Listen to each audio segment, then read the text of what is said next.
Funding for this program is provided by Annenberg CPB to advance excellent teaching.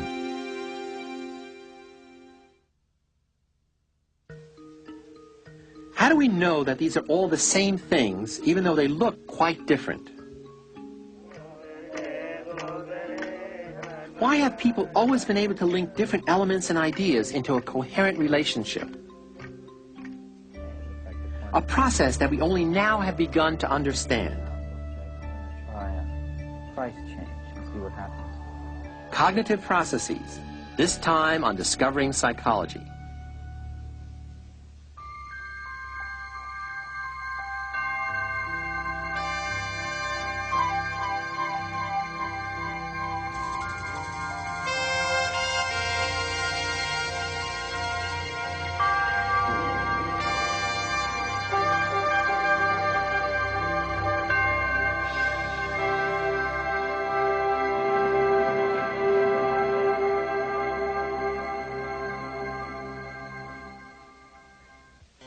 In the 17th century, the great philosopher Descartes declared, "I think, therefore I am." Without an awareness of our own thought processes, he reasoned, we would have no sense of personal identity. It is our thoughts that give meaning to everything, memories, experiences, expectations. Among all other creatures, only we humans have the ability to think as widely and deeply. And so we salute ourselves as the true thinking animal. I think, therefore I am. Or in Latin, cogito ergo sum. Cogito means I think, and its derivation, cognition, is a general term we use for all forms of knowing.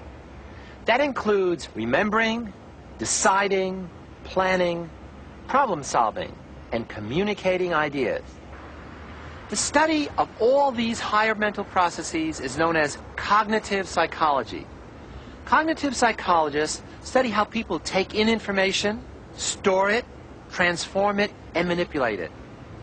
Even though people have thought about thinking for countless centuries, it's only recently that researchers have begun to discover how we think. Howard Gardner of Harvard is one of the country's leading cognitive psychologists.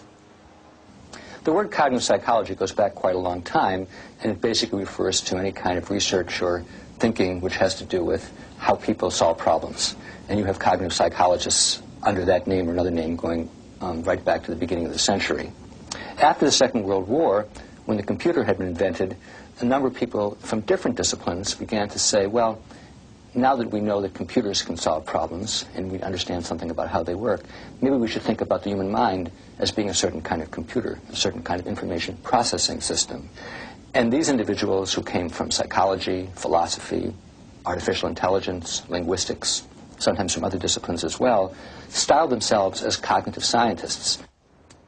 In the 30s and 40s, behaviorism was the most important area of psychology, and psychologists actually believed it was only important to pay attention to actions and behaviors which you could measure. And they made no distinction between animal behaviors, infant behaviors, and those behaviors of mature adults.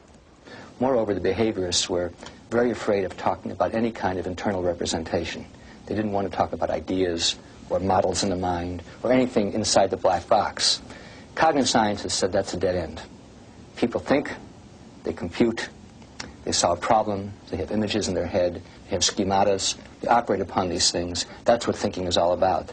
And for goodness sake, if you allow a machine the right to think, you've got to allow human beings the same kind of right. So I think a very important part of cognitive science was just to point in a positive direction rather than in a dead-end direction.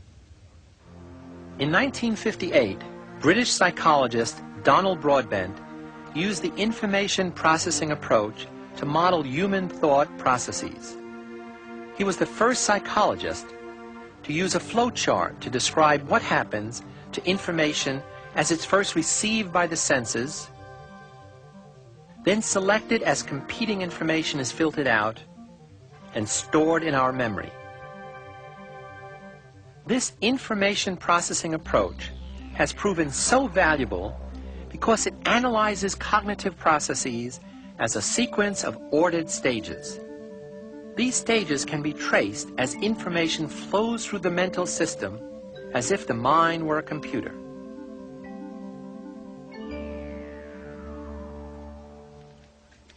Nobel Prize winner Herbert Simon of Carnegie Mellon University has been working since 1955 to make a thinking machine that can solve problems the way humans do.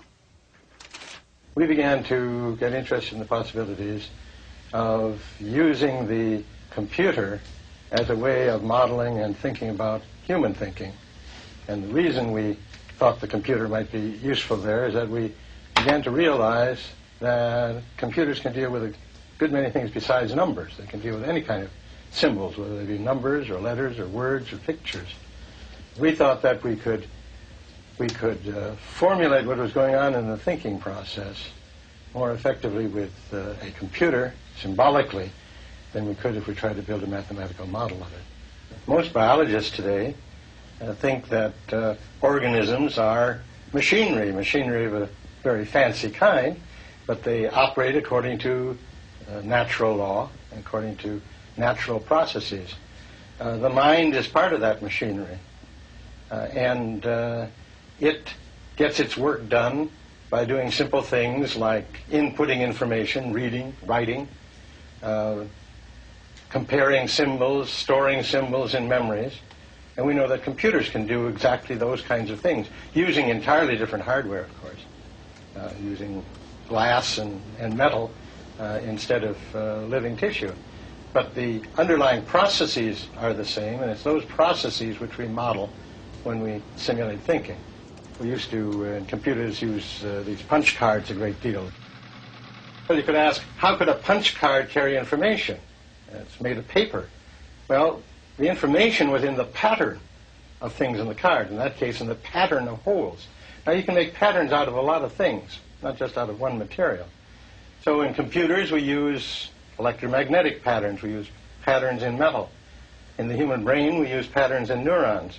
But we can simulate the same kinds of patterns in both cases. Using the information processing approach as a springboard, cognitive psychologists have begun to answer fundamental questions, such as how our experiences get turned into knowledge. Knowledge that can be called upon later to guide our actions. One of the central operating principles of the mind that cognitive psychologists have studied is our ability to formulate mental representations of the external world, the physical and social reality we experience. These mental structures are so much a part of us, we're not even aware of them. But cognitive researchers distinguish between different aspects of these representations. Take a look at these versions of the letter A. How do we know that they're all A's? They're not identical. In fact, some of them are quite different from each other. Yet somehow we can identify them instantly. A typical computer, however, wouldn't be able to recognize them as belonging to the same category. Here's a harder example of the same mental process. Try to think what distinguishes the top line from the bottom. The correct answer is that the top line has rounded letters, while the bottom one has letters with straight lines. And here's another example. Which phrase doesn't fit with the rest? The answer is stars twinkle, because the others happen during the day. In all of these examples, your mind has had to perform one of its most basic functions, categorizing. We have to know what things are similar and what things are different if we're going to avoid the next danger and pursue our next pleasure, not to mention pass our next test. The categories we form in our mind are called concepts.